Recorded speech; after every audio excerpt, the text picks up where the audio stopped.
Baton Rouge gangs are assembled, the criminal activity they're involved in, and what local law enforcement is doing to stop that. Now, first of all, I'm going to start off by showing you a short clip of members of what is known as the Ghost Town Gang. And it is a relatively vulgar clip, however, it is necessary to understand what we're truly dealing with.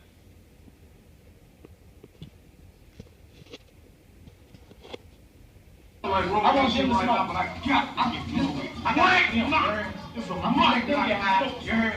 Somebody doing it like that. I wish I could smoke. I wish I could smoke a weed. I'm bad with it. Who the like free hustle? I'm bad with not New Orleans. I'm bad with you heard? I ain't got my hands on me, but then when I tell you, I'm a convicted felon. I can't have. Well, even though I failed to get it up correctly, the individual in the video flaunted a bag of marijuana in the camera, then explained that he was a convicted felon. So clearly this guy is up to no good. Now, in order to really truly understand a gang, you have to know how they're assembled. The assembly of a gang is, there are about 40 to 60 neighborhood kids, and these kids grow up together, they play ball on the playground together, and basically, as they hit their adolescent age, they begin to form these cliques, and these cliques begin to partake in criminal activities such as murder, violence, drugs, everything under the sun. Now, a major issue with these gangs is their gang numbers are on the rise. So there was an article done by The Advocate in October of 2011 that reported 10 gangs in the Baton Rouge area that were established and recognized by the police department. Now, in an article done 2 years later, in December of 2013, by NOLA.com, there were 40 recognized gangs. Another major issue with these gangs is their murder rate. Their murder rate is out of control. Now, according to this pie chart, from 2010 to 2012, 50% of the murders in Baton Rouge were gang-related. Now, this is a major issue because they are the biggest culprit of any other group to commit murder. Now, murder and narcotics with gangs are very interrelated.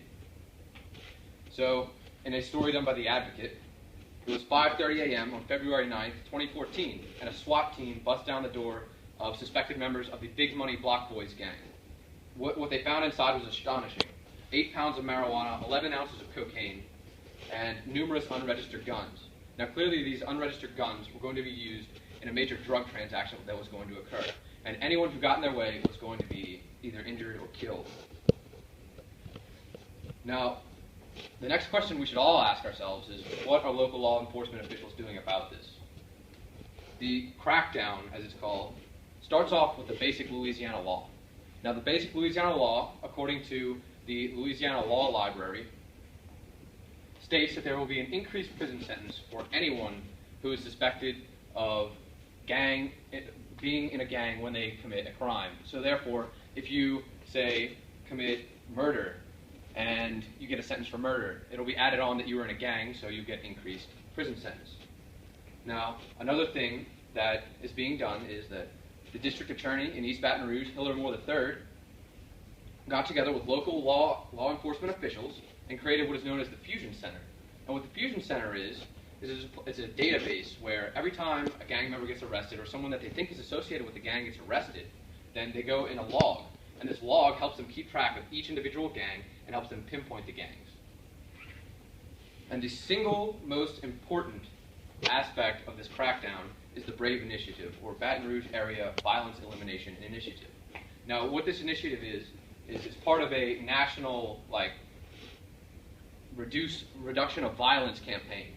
And Baton Rouge was given $1.3 million to fund this campaign. And what the campaign is it'll call in members of gangs to talk to the police, and the police will tell them, they'll give them an ultimatum. They'll give them 2 options. You can either stop what you're doing, we'll give you options, we'll help you rehabilitate yourself, we'll give you counseling, we'll get you out of your old way of life, or you can continue on what you're doing, and we will find you, we will arrest you, and you will be prosecuted. Now, in a NOLA.com poll, they polled 1,000 Baton Rouge area citizens, and 60% of the people had actually heard of this BRAVE initiative. Now, out of those 60% of the people who have heard it, so 600 people, 79% think it's actually working. Now, a major problem with Brave is the fact that in that example that I gave you of the big money block boys, those same guys, they had a call-in about 6 or 7 months prior to being all arrested. Now, they were given the option, just like at Station Brave, to quit their way of life and rehabilitate themselves. They decided to completely ignore everything that they said, and 7 months later, they were arrested, now they're in jail. So, in Baton Rouge, in conclusion, in Baton Rouge, the issue is not what they're doing, it's how they're doing it. They are giving them options, but it is not working. Gangs are being slowly flushed out, but it is very inefficient. Thank you.